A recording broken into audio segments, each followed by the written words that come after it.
Okay, hello. Oh, my hair is all weird. No one can see it, but Marcie can see it, so. Hello, everybody. Yeah.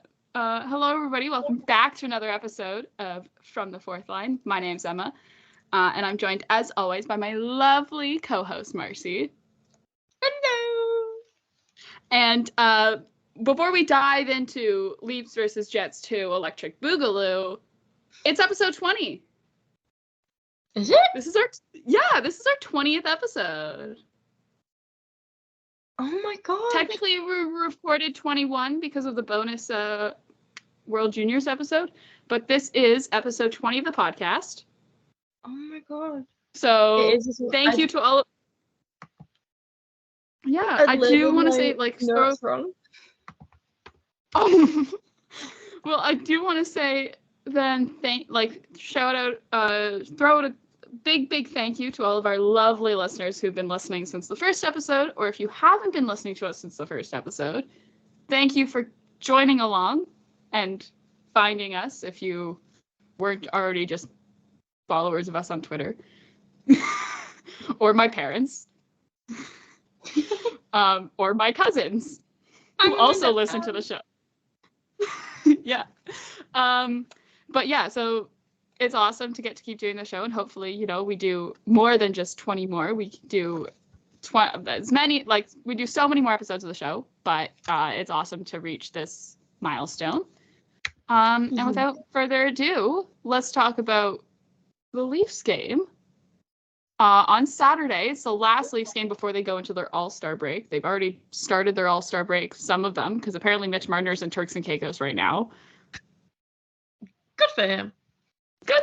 Enjoy it, because then he's stuck spending this coming weekend in Toronto. Although I don't even think it's supposed to be like that cold this week either in Toronto, because it hasn't been cold here in Ottawa, and usually Ottawa's colder. But Leafs and Jets, they do the home and home, so they are in Winnipeg this time, in the land that apparently does have an airport. Samsonov gets the start for for his third game since coming back. Fourth game since coming back from being sent down. His third in a row, though. He's played the last 3 games. Hats off to Sammy. Another great performance. 3 goals in 3 games, 3 wins as well. Leafs reposted something. It's from the Blue and White Gala, which we will. I saw it. we will talk about this in just a second, because Joseph Woll was seen alive, and that's massive. He is alive. He's alive, but we will talk about hockey first, and then we will talk about Leafs Blue and White Gala, because anyways, I'm getting distracted. Also, as well, some news as well that's not great news, but Järnkrok in practice the day before left practice early due to a broken knuckle, and then also, Bobby McMahon put on IR for a lingering injury. I put that in quotes because that's like a direct quote from Sheldon Keefe, but also it's like kind of suspicious considering Ryan Reeves was activated from IR the same day, and the Leafs did not have enough roster spots to activate Tyler Bertuzzi and Ryan Reeves without sending someone down.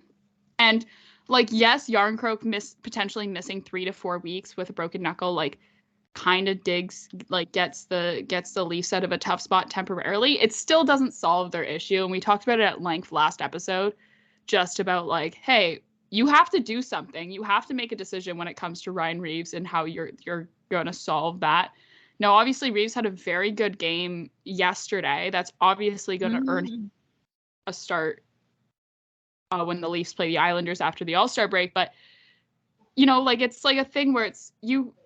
But wait till he goes back to playing like he was before he got hurt, where it was basically made the fourth line unplayable. Yeah. I don't want to be mean, but I was very, very surprised that he did anything Scored a goal. in that game. And yeah, Scored the Leafs' who first knows what goal.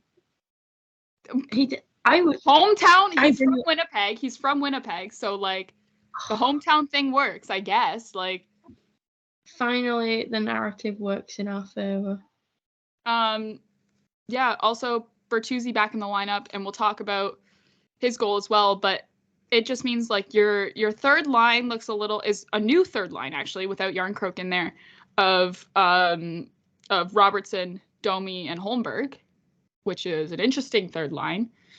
Not the greatest third line defensively, but right? No. But you know, you can play it in certain situations and it can be something that could work out potentially. But yeah, Bertuzzi's second goal, like the Bertuzzi no goal, because it should have been a goal. It was shot on, it looked like a great, roommates are texting, but looks like a great goal. And it was looked, but apparently then got called off immediately for goalie interference. And then you look and you're like, where's the goalie interference? Obviously, the Leafs should, like, I'm not saying the Leafs made a bad decision in challenging it, because if you do look at the replay, William Nylander gets cross-checked into Connor Hellebuck. You can't, if you're cross-checking the other team into your own goalie and then being like, goalie interference, that's like, and then I see people saying, well, it was because Nylander was then in the paint, but then before Bertuzzi's shot, but then, so then he got cross-checked while he was in the paint. But then so then he tried moving out, and so there's your goalie interference. That still doesn't make sense to me in the definition of the rule. In the definition of the rule, it is like, then, because then the league provides an explanation for it, because obviously Leafs challenge fails. It's the first time their coach's challenge fails in this season. It's the first time they have unsuccessful. Ruins the perfect record, but that's besides the point. That's not important here. But and then the league nicely, I guess, if you want to call it that, issues an explanation for why the call stood on the ice. And essentially it was just like, here's the rule again in 69.1. Nice. I knew you were going to say that. I was waiting for it. I've literally got written down 69.1. Nice. But then they keep out of the part of the rule in which what happened on the ice would have like not overridden the rule that they said had to be enforced. Because if you read the rule now there's actually a little bit of drama over this, because it was like originally posted by Elliot Friedman, but then turns out Elliot Friedman stole the picture from like someone else on Twitter. I found this out like hours after the game, and then the person was like going after Steve Dangle because Steve Dangle used it in the LFR, and I'm sitting there like, first of all, Steve probably got it from the Elliot Friedman tweet, because I'm willing to bet money that Steve Dangle has Elliot Friedman's like tweet notifications turned on. Oh yeah. Right? But then it's like, so, and I also don't, like, I'm sure he probably saw the tweet and was like, all right, this is what I'm gonna use, but I'll read it out anyways. If I can, hold on, just gotta. Here we go. So the explanation from the NHL was a video review supported that the referee's call on the ice that Toronto's William Nylander impaired Connor Hellebuck's ability to play his position in the crease. The decision was made in accordance with Rule 69.1, nice, which states in part, the fact that you're saying in part in your own sentence and your own explanation means that you're only giving part of the rule. that goals should be disallowed only if, one, an attacking player either by its positioning or by contact impairs the goalkeeper's ability to move freely within its crease or defend his goal. Which, yes, like William Lehner was in the new blue paint, he did make an effort. He did make contact with Connor Hellebuyck, but Connor Hellebuyck had recovered and had gotten back in position by the time Bertuzzi took a shot. And also, William Nylander was outside of the blue paint when Bertuzzi took his shot on net. So if we're going with the old like 90s rule of like if you even have like a toe inside the blue paint, the goal gets called off. It's not relevant here. This is in the same. Now here we go. This is in the same rule. This is still Rule 69, which is goaltender interference. It's Rule 60. Love that. This is still the same like sub point 2. This is still within 69.1. It's literally 2 paragraphs down in the rule book. If an attacking player has been pushed, shoved, or fouled by a defending player so as to cause him to come into contact with the goalkeeper, such contact will not be deemed initiated by the attacking player for purposes of this rule, providing the attacking player has made a reasonable effort to avoid such contact. Now, if I say, well, he didn't make a reasonable effort to avoid such contact because he was cross-checked from behind. Is he supposed to have eyes in the back of his head now that can see when some other, and supposed to like sidestep out of the way? Literally, it's when will we get consistency? Like, what is goaltender interference anymore? Genuinely would love someone to sit me down because, and here where it is that now people were citing up a goal in the Edmonton and what was it, Columbus game? Was it Columbus? Yeah. Where it was the exact same thing and it got called a goal. Yeah. Right? You know, here's the real kicker. Here's the real kicker. You know who reffed that game? Oh, do tell. The same ref of the Leafs and Jets game. It was the same guy in both games. Oh my god. One was called not a goal. And now I think if the call on the ice, now here, this is where the Leafs and like sport review in general, because it's the same thing in baseball. Here's where it's hard when you have to do it. In baseball, it's in a situation of a review, it's always going to go to the runner. You know, if it's something saying like, oh, who's out, and like if a base runner is getting called out and they review it, it's always going to go to the runner, or it's always going to go to the call. Like it's always going to favor the call on the field. And it's the same thing with hockey. In a review situation, it's always going to favor what's on the ice and the call that is currently in place. And it almost takes more evidence to overturn a goal, especially in something where it comes to like a goal, because of just like it's a thing. Like, you know, like it's obviously you're like, well, because you can challenge 5-minute penalties, right? So it's like, but it's always going to be favorable for the call on the ice. And I guess, yeah, you could say, well, this would totally have changed the tide of the game. Instead of it being tied 1-1 going into the second, it's going to be, Leafs are going to be up 2-1, change them, whatever. It still is wrong. Yeah. And I think the NHL not giving even an adequate explanation, like it's just one of those things where it's like, and this is like, whatever, the second time in a week that the NHL has thought that their fan base is stupid. But like, and this is where I also say, let refs have to answer questions from the media. Yes. Let us personally quiz let the media ask the refs questions after the game. In the same way where basketball, where they have a last 2-minute report, last 2-minute report or whatever, where it's like refs get asked questions. Why doesn't the NHL let media, and it like, I bet you most nights media will not have any questions for the refs, right? Most nights. But on a night like this, let the refs have to explain their decision. Let the media go, okay, but you, I think his name was like Pierre Lambert or something.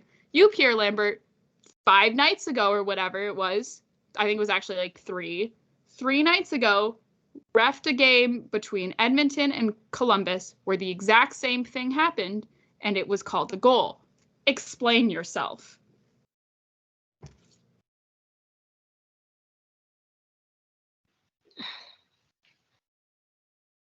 Why can't we have why can't we have that? I would love to know why we can't have that.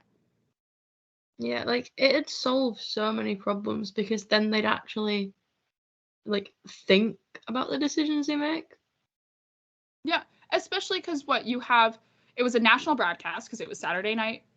It was like hockey night in Canada, right? Because it was a Saturday. It's a national broadcast. So you had your commentators on a national broadcast before people be like, oh, it's Leafs favoritism. You had your commentators, one of like who have played in the NHL, who have NHL experience. You have them saying, I think that's a goal. Then you cut to your national broadcast intermission panel, because this is right before intermission. So this is like this was the first thing that got brought up, right? Because it's fresh on everyone's minds. You got two NHLers on that panel being, why wasn't this a goal? This should have been a goal. And then not just two NHLers. You have two NHLers, and then you also have like women's hockey player as well, also on the panel that night, if I'm correct. Right? Why that should have been a goal. Why wasn't that a goal? And then you have every journalist, I'm sure I didn't really see too much from Jets beat reporters, but like then you have every journalist being like, well, that should have been a goal. Why wasn't that a goal? Like, surely maybe that tells you something about your reffing. Yeah, like if they're all confused, if they're all confused as to why it wasn't a goal, then maybe you did something wrong. Not one person was like, I didn't see one person be like, actually, no, the NHL got it right. Now maybe there was Jets fans. I don't follow a lot of Jets fans on Twitter, so I don't really see a lot from Jets fans, and I have Jesse Pollock blocked. So, right?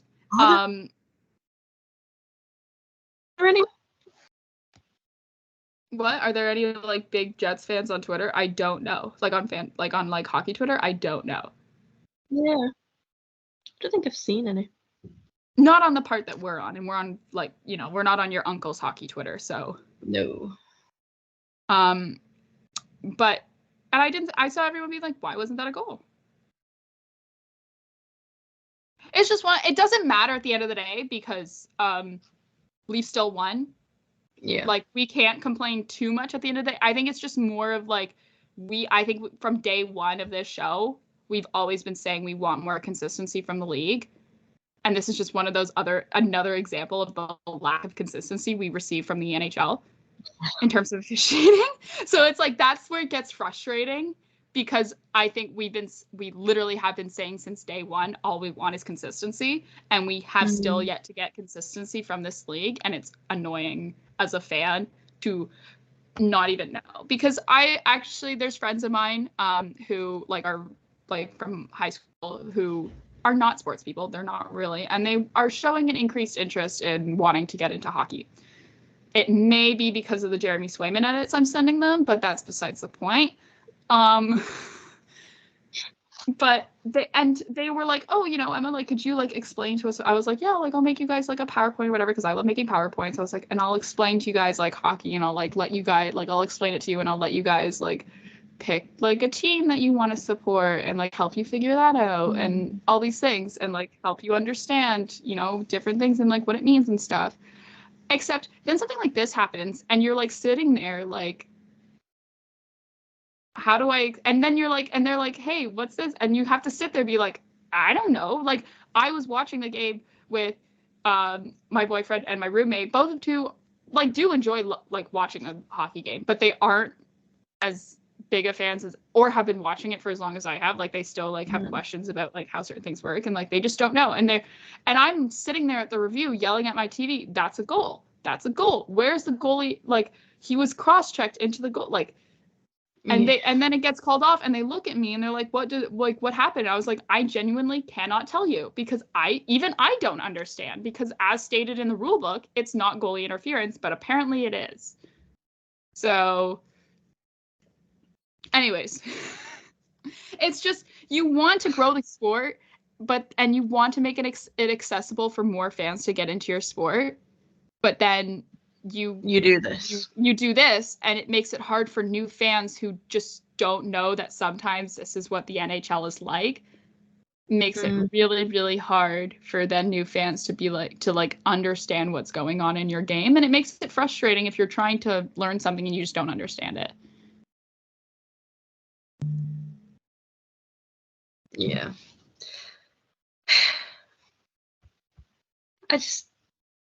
I think this is a really appropriate moment for me to just say, what the fuck is goalie interference? Is that your one F-bomb for this episode? Yeah. No, literally. That is my one F-bomb. Yeah, because, no, truly, like, who knows at this point anywhere? Yeah, continuing on. Our power play can score goals. John Tavares also gets back on the board as well. Ends his pointless streak, which is good for him. I think for him, that's for sure something where he gets a monkey off his back in terms of the fact, like, maybe, it kind of holds off the questions. I know Leafs for now going into the All-Star break, and they don't play again until the 5th, so like a week from now. It's so long. But I think for sure, like, it gets the media to stop asking him questions about it. And I think maybe it'll lessen the is John Tavares getting old narrative that we've been seeing now for a couple of weeks in just various articles. Is like, is he getting too old? And he's like 33, and you're like, surely not. Yeah, he's still got a way to go. Yeah, for sure. Also, yeah, we talked about how good of a game it was for Samsonov. Again, fantastic. Like, do we say he's back? I know we say this last episode, small sample size, but is he back? I think he's back. Which makes it really interesting for how, like, Joseph Woll, I think, he might bump down Jones down, but, it'll see now how it plays out between who's gonna, we may not get like a definite starter as we did before Woll got hurt, but it will be interesting to see how, Joseph Woll slots back into that when he comes back from injury, hopefully sooner rather than later.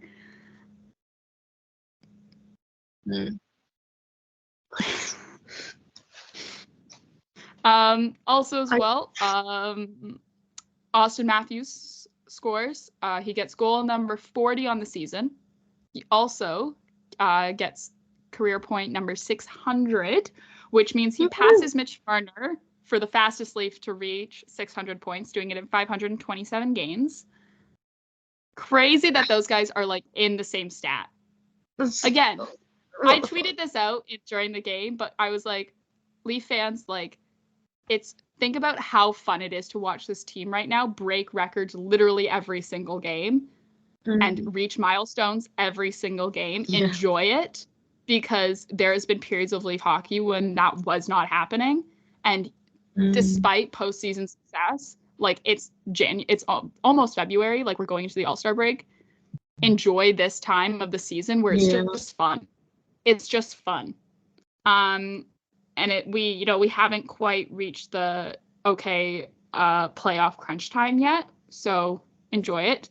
With that goal also as well, he passes Frank Mahovlich as the fastest Leaf to reach 40 goals in a season, doing it in 36 games, which, in case those who are wondering, because there was actually, I did see a tweet to this, and I'm throwing this stat out because I did the work to find this information on the stat, so I feel really proud of myself that I did it. But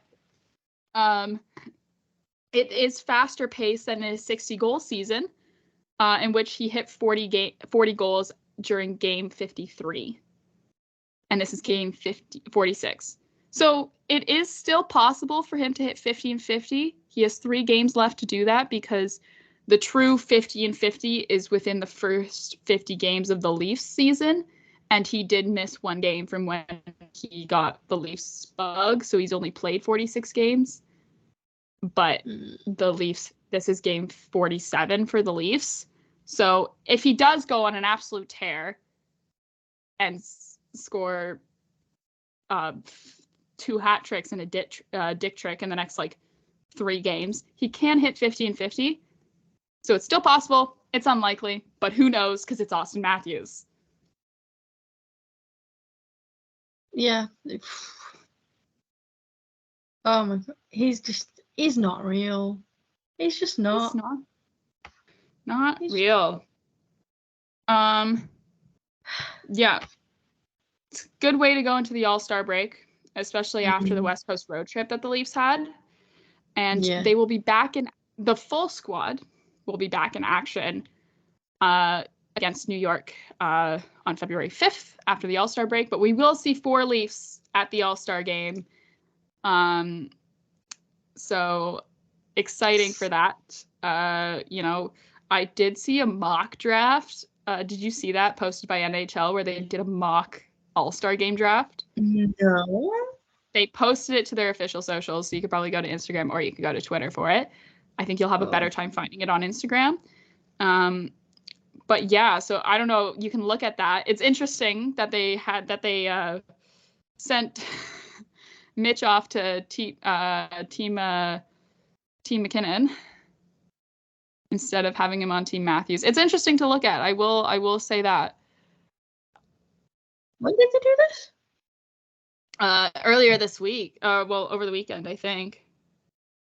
You know, then like, oh, it's not there. Hold on. I can probably send it to you. I know exactly where it is. Yeah, I don't know if I'm just being... There we go. I've sent it to you on Instagram. Hold on.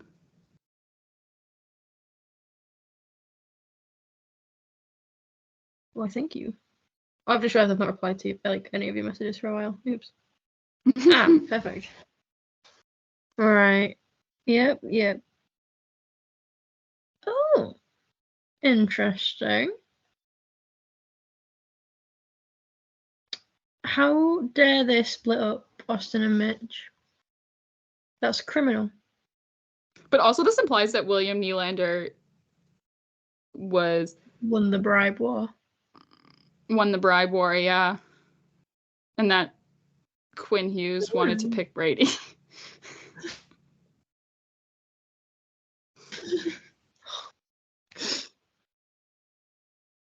I mean, you know what? I'm not mad about it just because we get Sidney Crosby and Mitch Marner. Yeah, the thing that I just am like interested on like how you decide like how like what would be your decision making process? Is it like you rank the players and then you're like, okay, this is how it'll go, or what? Like, or do you do it purely based on like you take a player ranking and then you're like, okay, 1 2 3 4 1 2 3 4 1 2 3 4, or do you like take into account like personal, like, you know what I mean? Like you take into account like personal connections and things like that, being like, yeah, no, Quinn Hughes is very obviously going to pick Brady Tkachuk because they're friends. And like Quinn Hughes was like, was a groomsman at Brady Tkachuk's wedding. Like the whole Hughes family was at the Tkachuk wedding. Like, do you take into account that? Like, that's what's just really interesting, where it's like, you know what I mean? Like, it's like, are we just going for besties, selecting besties? Yeah, because it's also it's yeah, like it's yeah, like no, just like let them all pick their best friends, and then they like 3 teams will fight to the death over Mitch Marner. Yeah. I just still laugh a little yappy dog on the team. I laugh at it though because they like why did they make the Hughes brothers co-captains when none of the other teams had co-captains? I still don't and this may be something we never get an explanation from the NHL about, but I would love to know why. Was it like a thing where it was like they sent out the email to Quinn and Jack and they were like, would you guys like to be like captain and assistant captain? And Jack replied with, no. The only way I'm doing it is if I get to be a co-captain. And Quinn had to be like, ugh, fine, you can be the co-captain. I would just love to know. Yeah, they truly eldest daughtered Quinn Hughes. Oh, absolutely. They really did. It's like so he's funny. in a full experience now. Because I'm sure it's purely just like a title thing too. Like that's the thing, is it's purely just a title thing, right? Oh yeah. At the end of the day, it's purely just a title. Why did it matter that much? But yeah, we'll see after the All-Star break. There's going to be some roster moves to this Leafs team, and obviously also there's some talks about Leafs engaging in a trade. Who knows? We'll see. Trade deadline's like a month away. Also as well, I don't want to see any trades. I don't want them. I think we're still traumatized from last year's trade deadline. So deeply traumatized. Rasmus Sandin, we miss you. Who, by the way, scored a goal. I think it was his first goal of the season last week, if I remember correctly. Look at him go. But I think also like the best follow you can do on like the best Twitter follow you can do is follow Rasmus Sandin's dad, Patrick, who just purely will tweet out how much he loves Swedish hockey and his sons, and that's it. A true Leafs legend. True Leafs legend, Patrick Sandin, which, by the way, yes, Rasmus Sandin's goal was his first goal of the season. He was out for a little bit with like illness and then an upper body injury, but yeah, miss him here, that's for sure.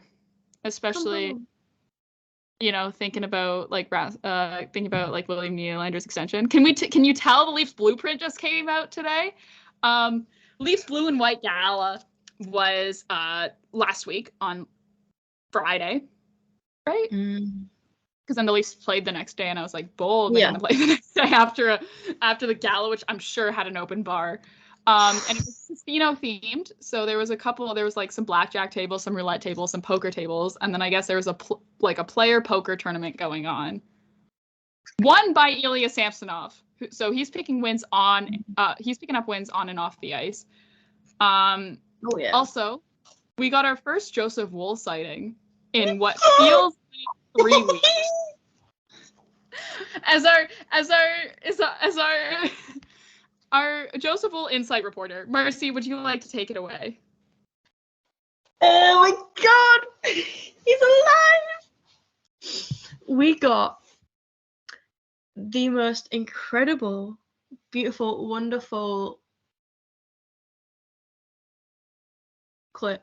I don't know where I was when this dropped, but I wasn't actually on Twitter, so I came back to like 3 different people sending me the video, being like, "Oh my God, have you seen this?" One of them being me, by the way, too. Yeah. We got a lovely video of him playing the piano in one of my favorite suits of his. So I think he did that for me. Second. It's my second favorite suit of his. The green one. Yeah, you read my mind. Yep, the green mix. The green suit is the best. I love. Oh my God, the green suit. I'm just like I honestly though, the thing is that is kind of surprising is that like he hasn't brought out, maybe we just haven't seen enough of his suit pics, but we haven't seen the blue suede shoes. We have, and I hope he burned them. I hope I hope they got lost in luggage somewhere, never to be seen again. It genuinely still baffles me that he would pay for a custom pair of shoes. Yeah, because those were custom from Mitch Marner's shoe guy. From Mitch Marner's shoes guy, like Mitch Marner's shoe guy, because of course Mitch Marner has a shoe guy. I still have nightmares about it. But yeah, so it was great though. There's a bunch of content online. It was like mostly on MLSE stories, but yeah, Joseph Wool performing the theme to Interstellar, which for those diehard Joseph Wool fans or members of the Joseph Wool fan club, It is the same song that he performed on the piano in the bubble during the 2020 playoffs in the bubble. That was originally posted. Was it? Oh my God, I'm gonna stumble over his last name. Casimir. Oh my God, what's his last? Starts with a K. Kazua. I'm gonna butcher his last name, and I feel really bad for butchering it. But a Leafs legend. Leafs legend. In his own right. Kazikuo? Kashmir Kazikuo? Anyway, Casimir Kazikuo, he is currently on a PTO with the Laval Rockets, and I think he's actually playing quite well. He is. And also, if you don't follow his wife on Instagram, do. Or TikTok. Or TikTok. I love her Instagram. Like, yeah. They have a really cute daughter. Chat. I'm like, she's so mean. They do. Yeah. She's so sweet. Anyways, but yeah, so it was posted to his Instagram story originally, and like, it's great. It's fantastic. Yeah. Like, but yeah, and then also as well, Leafs Blueprint out today. If you have a spare 20 minutes, go give it a watch. They're always great, the Leafs Blueprint. This one was specifically shining a spotlight on Leafs rookie Matthew Nyes, and also as well as Leafs fitness trainer. Oh my God, I want to make sure I get his name right. Hold on. I just want to make sure I get his name right, because I always feel really bad. Luis Rojas. There we go. I just want to make sure I get everyone's names, because I always feel bad if I don't. But yeah.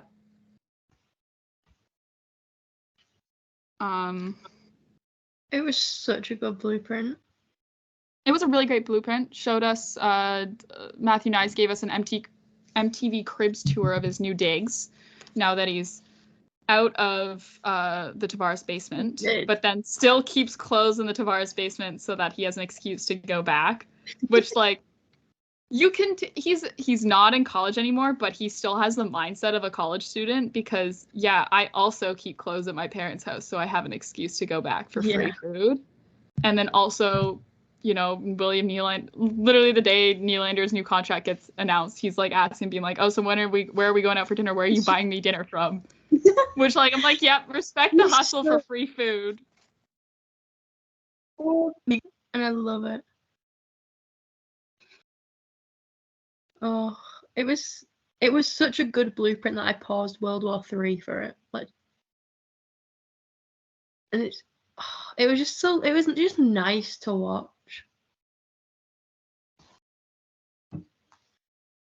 You look stressed. No, I'm fine. I'm just trying to find out the last time we saw Joseph Woll in those shoes. And I remember it was like sometime in Florida, I think.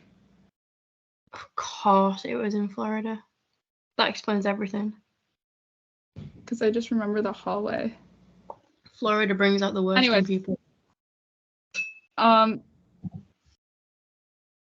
Anyways, doesn't matter. It doesn't matter. Anyways, but yeah, go give the blueprint a watch. The Leafs always do a great job with these blueprints. I absolutely love them. Yeah. Without further ado, I don't know where you want to start next. We have a London 2018 World Juniors update.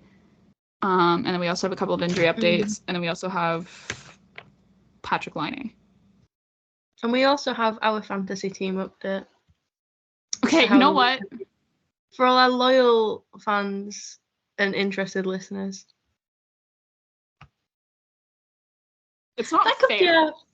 That could be a nice way of ending. Fair. That could be like I'm blaming Brock Besser. Sorry. Brock Besser is evil. Evil blonde Brock Besser. Whoa. I will not stand for this Princess Diana. Evil blonde slander. Brock Besser, because no, I will slander Princess Diana. Not the actual Princess Diana. I'm realizing what I'm saying to a British person. Oh, you stop. Anyways, let's start talking about Patrick Laine. So it was announced over the weekend that both by the Columbus Blue Jackets and Laine himself that he will be entering the NHLPA's Player Assistance Program. In a statement posted to Instagram by Laine, he cited that he wanted to take care of his mental health and will step away from the Columbus Blue Jackets for an indefinite amount of time. Oh my God, I just got that notification.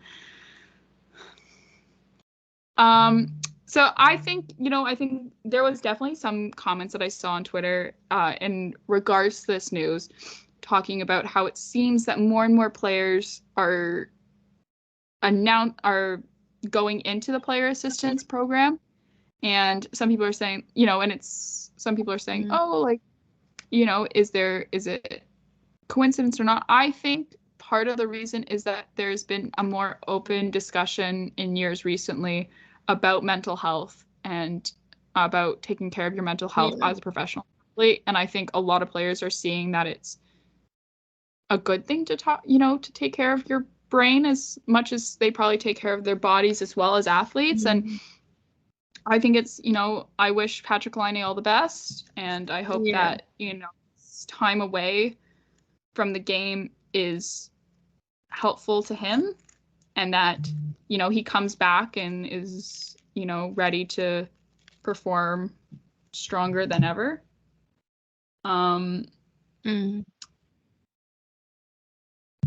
But yeah, so. Oh, you know what we didn't talk about? I'm just realizing that now. So yeah, Simon Benoit. Yes. I don't know how we totally forgot about it. I have it written down. I also have it written down as well. Did I miss that? I think I missed it because I had it written above Austin Matthews, and I kind of wanted to go chronologically. So yeah, that's all about Patrick Laine. Maybe we'll just do a specialized Simon Benoit segment right here after let's talk about Patrick Laine. About saying that I was going to talk about how solid he's been down the stretch for this team and how reliable he's been as a shutdown guy for Keefe to throw him out there in the Leafs defensive zone. Finally got his first goal against Winnipeg, against the Winnipeg Jets. Benny and the Jets. I tweeted that out, and then the Leafs tweeted that out, and I was like, I'm on the same page. Benny and the Jets. A great song by Elton John. Love Elton John. See, I don't slander British icons. I support my British icons. I'm sorry, can we just rewind maybe a minute to when you said you do not support Princess Diana? I support the Princess Diana. I do not support Princess Diana Brock Besser. There's a difference. No. You do not support Princess Diana.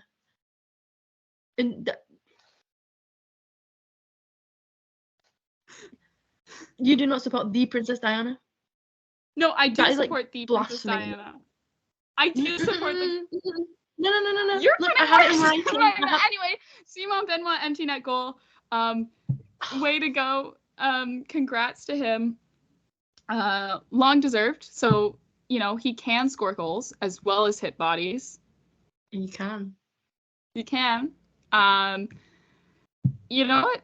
Again, another monkey off the players. Not that I don't think his first goal as a Leaf was a monkey on his back sort of thing. I think, he was exceeding expectations that had been, I think so. I don't think a lot of people expected much from him when he signed with the Leafs, but I think it's for sure something where you can be like, well, he scored a goal now. So, definitely quickly has become a fan favorite.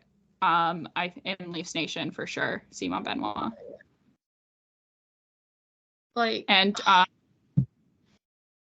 Yeah. Actually, you know what? I would love to know. This is something I would love to know, and I think, maybe it wouldn't be that hard to do. We just can't do it right now as we're recording.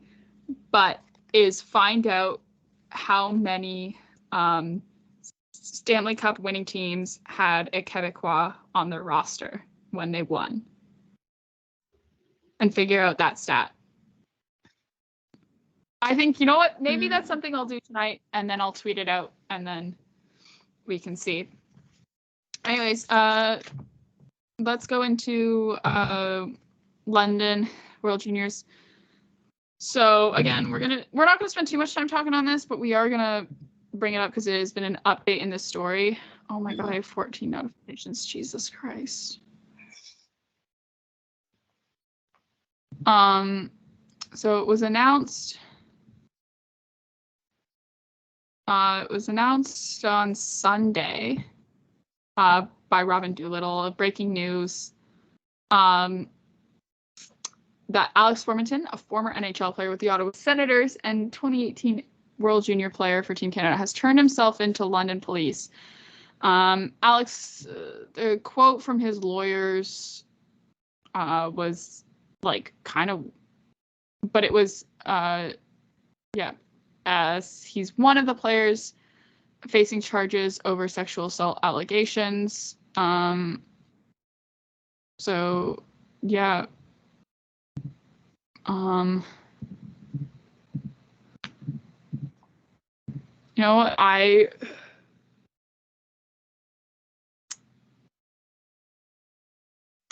think a lot of it was where it was like,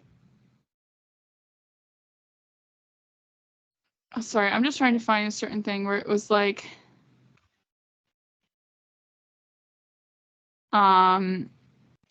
his lawyer made a statement saying Alex will vigorously defend his innocence and ask that people not rush to judgment without hearing all of the evidence. So that's his lawyer. And then there was also a Rick Westhead tweet as well, because Rick Westhead, by the way, for those who don't know, was the one who originally broke the story regarding World Juniors, regarding this case. So he's a great follow when it comes to investigative journalism and has done a lot of good work on this story as well. He said in a tweet, several criminal lawyers who specialize in sexual assault cases have told me over the past days they expect former 18 World Juniors players facing prosecution for alleged assault in London, Ontario may face charges of gang sexual assault and forcible confinement. Alex Formenton's attorney, Daniel Brown, told me that the former Senators player has not been charged with either of those offenses. He declined to elaborate on what Formenton had been charged with.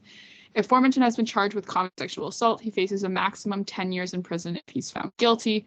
People convicted of gang sexual assaults face a maximum of 14 years. Toronto lawyer Alison Craig told me it's not uncommon for sexual assault charges to be upgraded after they are laid. So that's the Rick Westhead tweet. So I'm just going to state this based on the lawyer's comments and the lawyer's statements, specifically the part where it says not to rush to judgment. As a podcast, we cannot assume and judge because we're here to, like, you know, we have to work within the facts as a podcast, but as people, we can. As people, we can judge and assume all we like because people are not the criminal justice system. Yeah. Because I see a lot of people, you know, being like, well, innocent until proven guilty, like you can't judge, whatever. I'm like, yeah, but also people are not the criminal justice system. People do not have to abide by innocent until proven guilty. We can assume and we can judge all we'd like. And so as people, we can rush to judgment. As a podcast, we cannot. I hope that, you know, people are really good at reading between the lines on that sentence, I think. Right. Yeah. Right. Yeah. Yeah, our own judgments have been made. Do with that what you will. Our judgment. Yeah, you can follow us on Twitter. And we judge all over there. So if you don't already follow us on Twitter, we should. We're a great follow. I'm not talking about the show's Twitter. I'm talking about like our personal Twitters where we judge and assume all we want. And we've said our piece on our thoughts. Actually, I don't think I've really tweeted about that specific thing, but just because Sunday was a crazy day. But injury update, and then I've got a mixed bag of stuff to talk about. Injury update. So a little mixed bag. It's a little fun to just rattle off some stuff. So New York Rangers announced that forward Philip Schittle will miss the rest of the season after a recent setback from an upper body injury. It is so upper body is concussion. He's been out since November due to a concussion and had been making a return to playing until an incident during a practice last week required him to be held off the ice. And then it was confirmed by the New York Rangers and also himself that he will take the rest of the season off to really make sure that he is good to go for next year. So in his statement, he said, "It's been the hardest 3 months of my life. It has not been easy for my family, closest people, and of course the whole New York Rangers organization, but we got to stay positive even with these tough moments and just think of what's ahead of us. Thank you all for the nice messages. I'll come back stronger than ever." It's unfortunate because he is still fairly a young player. I think he's 25?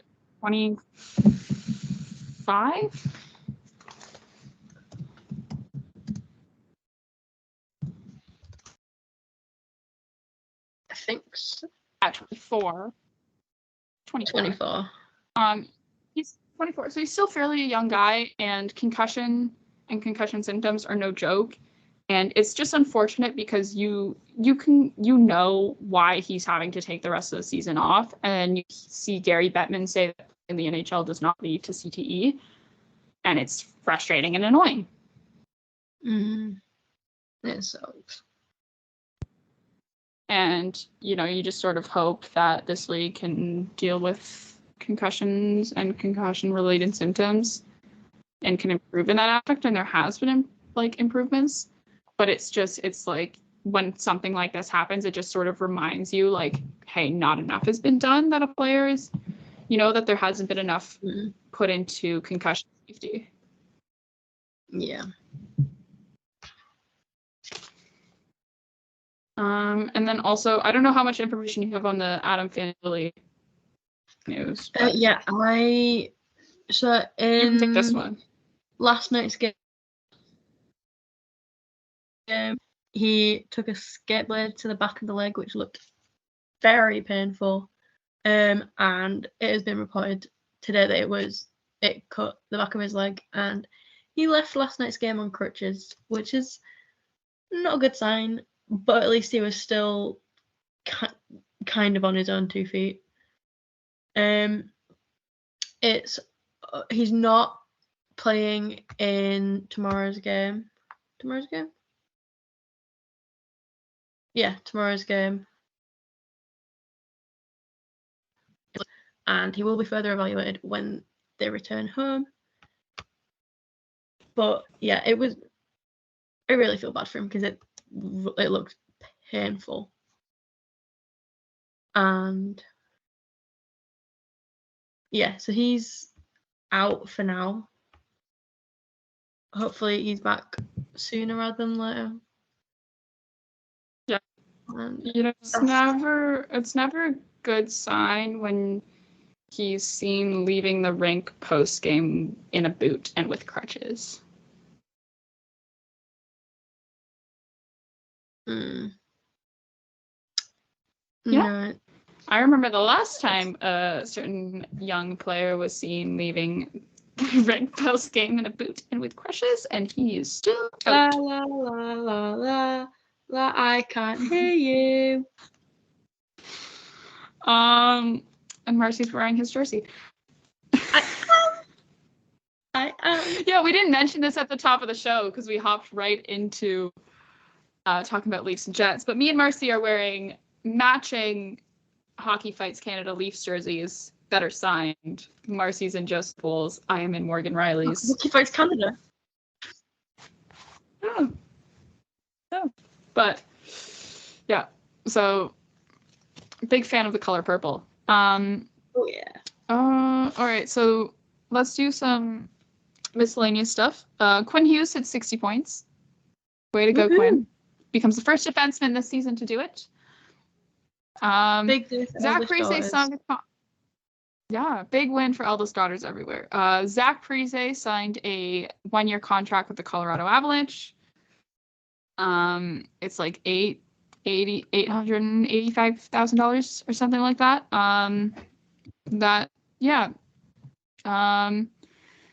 Wayne's so Joshua Clipperton from the Canadian Press or Canadian Post posted a tweet saying that he had a conversation, that he spoke to Wayne Simmons for an upcoming Hockey Diversity Alliance story. Without a contract this season, he asked about Wayne Simmons' playing future.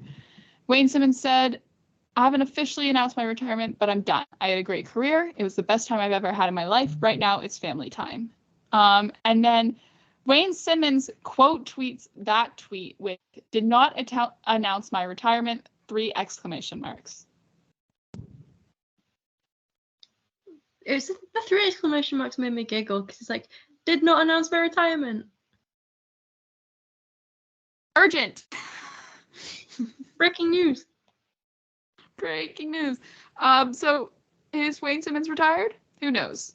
I think it's like one of those things where it's like, I don't know if we'll ever get like, there's like a couple there's players like that who like are old and then don't sign a contract, and then you can just sort of assume that they've retired. Not including Phil Kessel in that group. Someone sign Phil, please. He brings good vibes and I mean, I guess maybe some teams can't afford his Coca-Cola budget, but someone bring back Phil. Someone sign Phil. Someone sign Phil Kessel, please. For me, for little 10-year-old me who loved Phil Kessel with all of her near and dear heart and nearly cried when the news of his trade broke on TSN.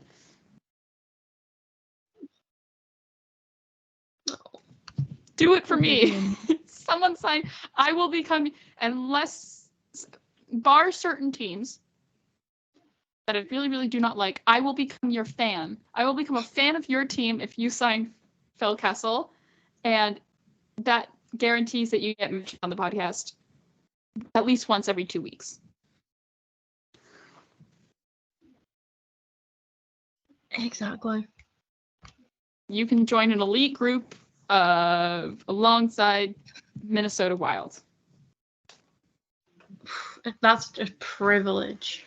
It's a privilege. Truly. Yeah. Also, as well, I written this down because I thought this was a little bit fun. Mostly inspired by Jonas Brolin and Joel Eriksson. On vacation in Costa Rica. Where should NHLers go for vacation? Which NHLers deserve a well-needed All-Star break vacation? I personally think that every single player that I have ever formed even a slight emotional attachment to, I really think they'd love like the sun and the sand and like the lovely tropical weather of Manchester. It's a really good way to wind down and relax. You know, we have Lidl. And we have Lidl. We have a pretty good Lidl. We have Tim's that's better than Canada. Yeah, unfortunately, I was about to say we have Tim's, and I thought that was gonna be your sentence, and I was like, Canada and the U.S. also have a Tim Hortons, at least one. But you don't have to Tim Hortons. No, okay, but you know where else has a British Tim Hortons? Milton Keynes. I doubt you're going to suggest to NHLers to visit Milton Keynes. I'm sorry, if you try to send NHLers to Milton Keynes, they're never making it out alive. Like 5 years from now, you'll still see them like going round all the roundabouts trying to find their way out. It's that or they'll develop an addiction to Red Bull and end up spending the rest of their time. I'm still not entirely convinced that Milton Keynes actually exists. Look, the only reason why I think it does exist is because like that's where like the Red Bull Racing like factory is. So like, but also at some points I also don't think Max Verstappen is real. So who knows? Yeah, Milton Keynes could just be a figment of our imagination. Yeah, like as a British person, I don't believe in the concept, and yeah, I just don't think it's real. There's no need for it. If it is real, I believe it should be abolished. So, yeah, I do think though that Brock Besser deserves a nice vacation somewhere nice. Brock Besser deserves a lovely, lovely holiday to Manchester. You know, maybe in his definition, a nice vacation, a nice break for him, from playing 24 minutes a night, is going home and spending time at home in Minnesota. But I do think that he should go somewhere nice and warm, enjoy some time off, relax on a beach, relax in some nice sand, some sunny weather. Maybe he joined his teammates in Costa Rica and had a lovely time climbing up and down the 500 steps to the waterfall. I kid you not, it is 500 steps. I've done it. Not fun. That's a lot of steps. Yeah, because it was really funny though, because so Joel Ersonek posted that picture to his story. I tweeted it out so you can find it very easily. He posted a picture to his story, and I was like, and it said Costa Rica. I was like, wait a minute, that looks very familiar. That's a very familiar waterfall. And I'm like, wait a minute. And then I go through my family my pictures from my family's trip to Costa Rica last year.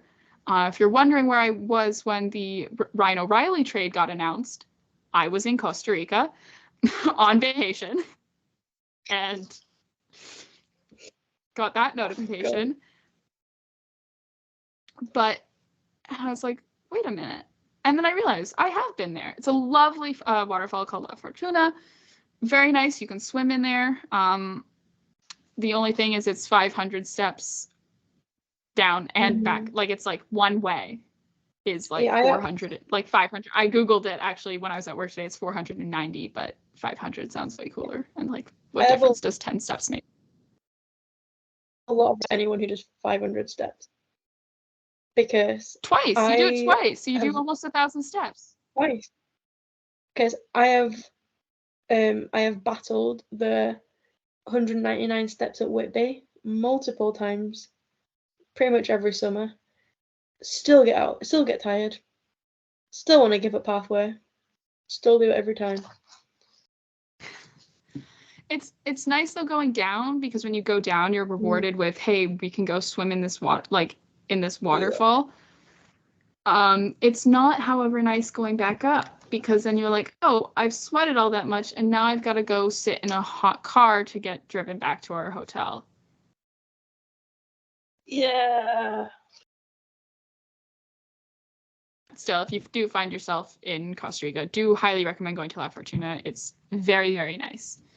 And very cool, because waterfalls are cool. Yeah. And not to push the Manchester agenda, but we also have a really cool waterfall. The street, someone's drain pipe's leaking, so all the rain just falls down from that.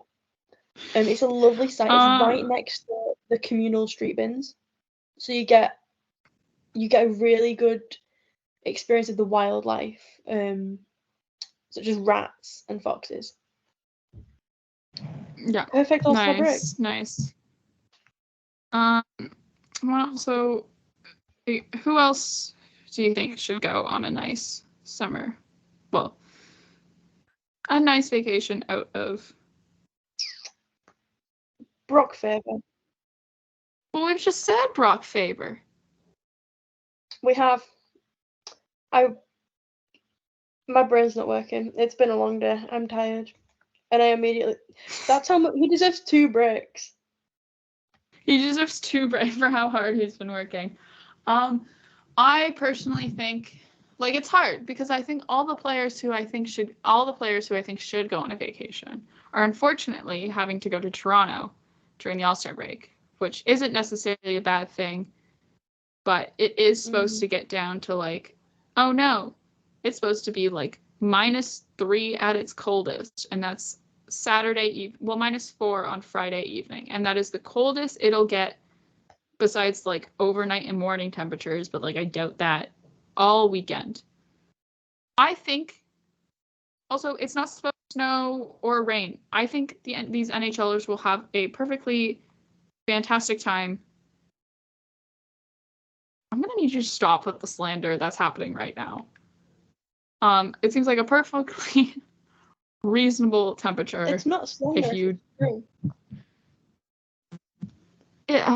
it is so not true. You're putting words in my mouth. But who else do I think should go on a vacation? Oh, I think Connor Ingram. Yeah. He deserves a true. Yeah. You've been holding down the fort in Arizona for the Coyotes. I think he deserves a vacation. You know who else? I think, Panarin's going to go on a nice vacation. I think. He's not going to the All-Star game.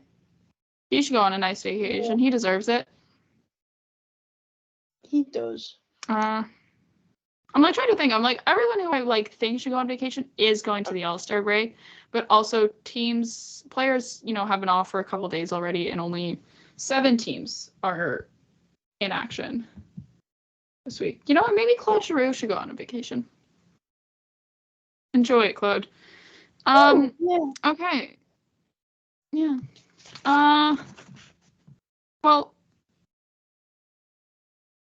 I don't know about you, but is that all we wanted to talk about this week? Oh, not this week, this episode. I think it's time we discuss our fantasy results. I think we're out of time. Oh, look at that. It's been an hour. Oh, wow. That's such a shame because I don't think we are. I think we're out of time.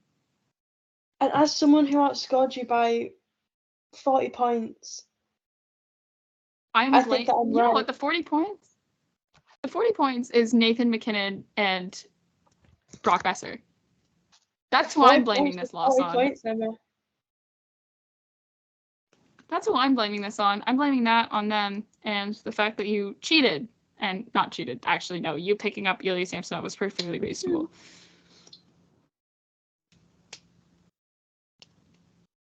Yeah, you know by now not to mention goalies that need picking up. Whilst I know I can't. It's like I can't even like notice how the only goalie that I mentioned was the one that's currently on my fantasy team. When talking about players who need a vacation, that was purposeful. That was on purpose. I've got my little goalies. I've got my goalie collection now. Now, okay, you won, but like I think we still like face off against each other like at least once more time before the season's over. Oh, I can't wait. Yeah, we. So. Oh. Do we not? No, I think this was it. Really? Oh. That was it? Wow. Oh, so. Oh. We summed up. I lost the first one. I won the second one. And I won the third one. Would you look at that? I don't like it here. This is mean. I'm actually surprised that our fantasy season ends in March. Yeah, and like then the season goes on for another like month. It's devastating. What am I supposed to do with myself? I don't know. I'm still actually, what's It takes the me one longer time to stay celebrating. I'm thinking about that one about 2 weeks ago where it was like I was like 159 points in a week. That's insane. Ooh. Whoa! Breaking news on the pod. Breaking news. Sabres winger Jack Quinn underwent surgery today You want to take it? in the lower body. Oh, I'm reading it right now. Sabres winger Jack Quinn underwent surgery today on the lower body injury that he suffered Saturday in San Jose, sources told the Buffalo News. He's expected to be out for approximately 8 weeks. That's unfortunate. Poor guy. Poor guy. Is expected, long term. Expected to miss approximately 8 weeks after he underwent surgery Monday to repair the lower body injury that occurred during a 5-2 win over the Sharks. It's a brutal development for Quinn, who missed the first 32 games of the season because of a ruptured Achilles tendon in the same leg. The latest injury isn't related to the Achilles, sources have confirmed, but there wasn't damage to his knee either. An 8-week timeline means Quinn won't be back until late March at the soonest.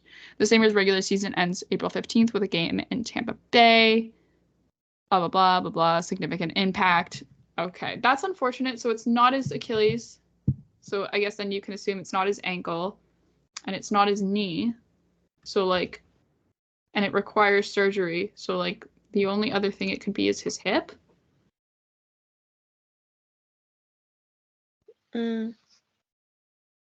Yeah. Right? Ouch. Unfortunate. But yeah, it's a little bit of late minute breaking news on the pod before we call it. So Thursday's pod is going to be a little bit different because we're not going to have any Leafs hockey to talk about, but I'm sure we'll have some Leafs news, maybe. I don't know. Who knows? I actually don't really know what the rules are when it comes maybe to... Joseph Wall will post on Instagram. Maybe Joseph Wall will post on Instagram. Who knows?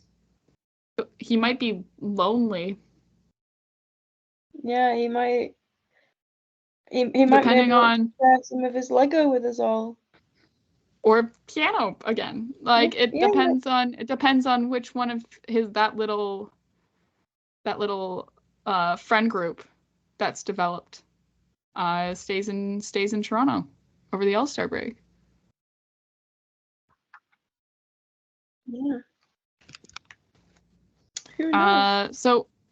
But we will be back on Thursday, of course. We will not be taking a break because unlike the Leafs, we don't get we will not be taking a break. An All-Star break.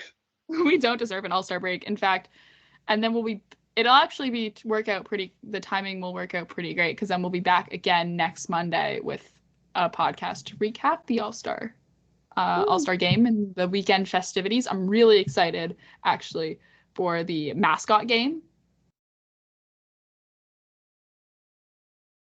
I'm just excited for the whole weekend. I actually am. I am very excited for the whole weekend. Excited for the player draft. Excited for the skills comp, and everything. So, without further ado, that's all from us today. Thank you so much again for listening. You can follow the show again on Twitter and also wherever you get your podcasts at From the Fourth Line. That's fourth with a 4 with the number. And you can find both of us on Twitter at 60Leafs for Marcie and at Paraby1 for myself. Again, also all of that information will be available in the show notes like it is every episode. And we will see you next time. Bye-bye. Bye-bye.